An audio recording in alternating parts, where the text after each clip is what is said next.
My name is Stephen Sindoni. Thank you for tuning in to the broadcast of Dialogue with a Master. Dialogue with a Master is a story about a fictional character named Simon Michaels who has a dream that he is on a train and meets an ascended master. Simon Michaels, an avid reader, is sitting in his bed reading a story about an old legend of California. After an hour of reading, Simon's eyes grow weary, and shortly thereafter he falls fast asleep. While Simon is sleeping, he falls into a dream state. Simon sees himself on a train. He is sitting in a train car filled with strangers. All of the people seem very friendly. Simon looks out the train passenger's window and takes notice of his surroundings. Simon can see that it's winter because he sees snow on the ground. As he continues to observe his surroundings, Simon notices that the train is heading in the direction of a large mountain. Simon flags the train conductor, an elderly gentleman wearing a blue uniform and a conductor's hat. Simon now points out the window to the mountain and asks the conductor, "What mountain is that?" The conductor looks out the window and answers, "That's Mount Shasta, Mr. Michaels." Simon, surprised by the conductor's response, replies, "How did you know my name was Mr. Michaels?" The conductor now replies, "It's my job to know everyone's name on this train." The train conductor smiles and walks away. Simon is now stunned by the train conductor's reply and tries to make sense of what he is experiencing. Simon returns to the window and watches attentively as the train nears the mountain's summit. As the train reaches the station, Simon can see people gathering their belongings before exiting the train. Simon watches as everyone on the train exits with their belongings. Simon is totally confused and sits quietly, not quite sure what to do. Within a matter of minutes, the elderly train conductor returns.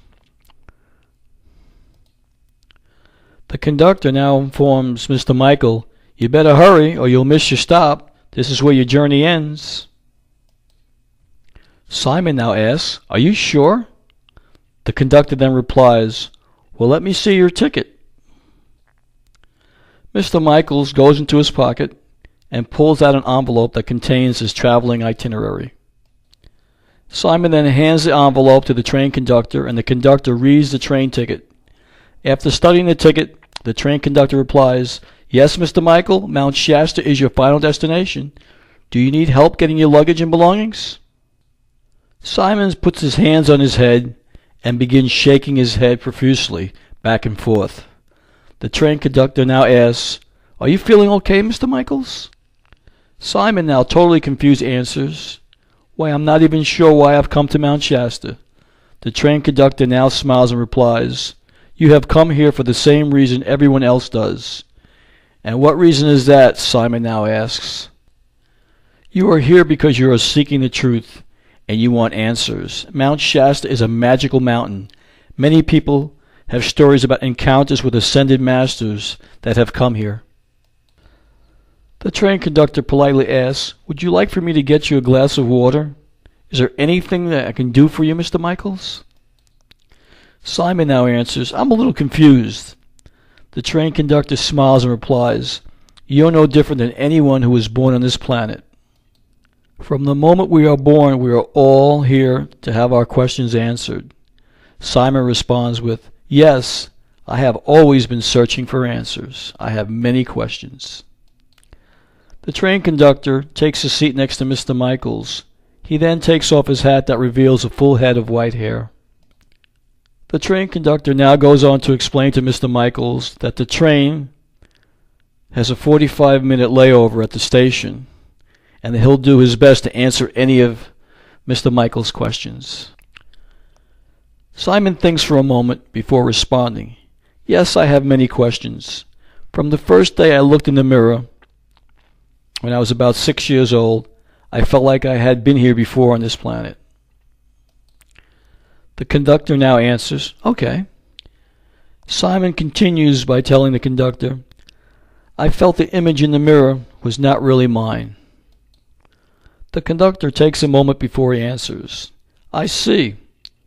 Is that when you recognize that what is on the inside is not what is on the outside?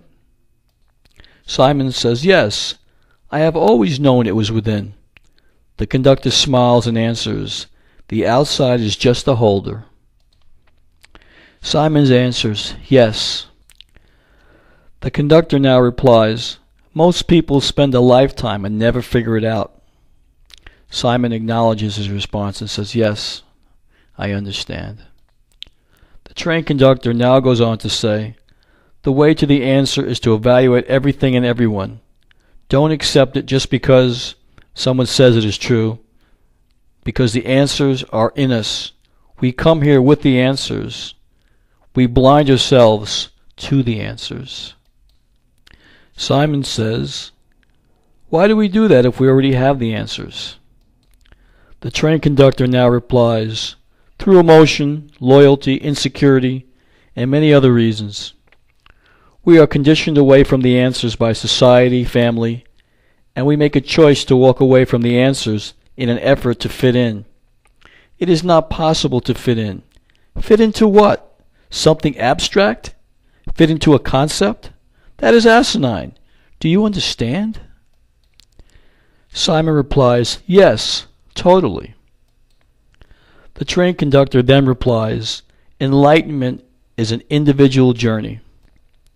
Simon now asks, how long can this journey take? You may conquer it, but it will present itself again and again and again until you master it or it masters you.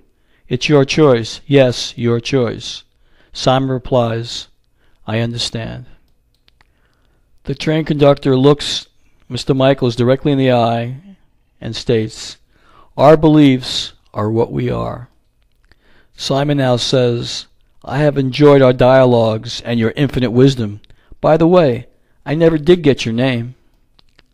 The train conductor now puts on his hat and checks his pocket watch for the time and then waves goodbye. Simon wakes up from his dream and takes out a piece of paper and writes down the following words. When Simon is finished writing, he puts the pen down and recites what he has written. Our beliefs are what we are. Our beliefs are what we are. Our beliefs are what we are.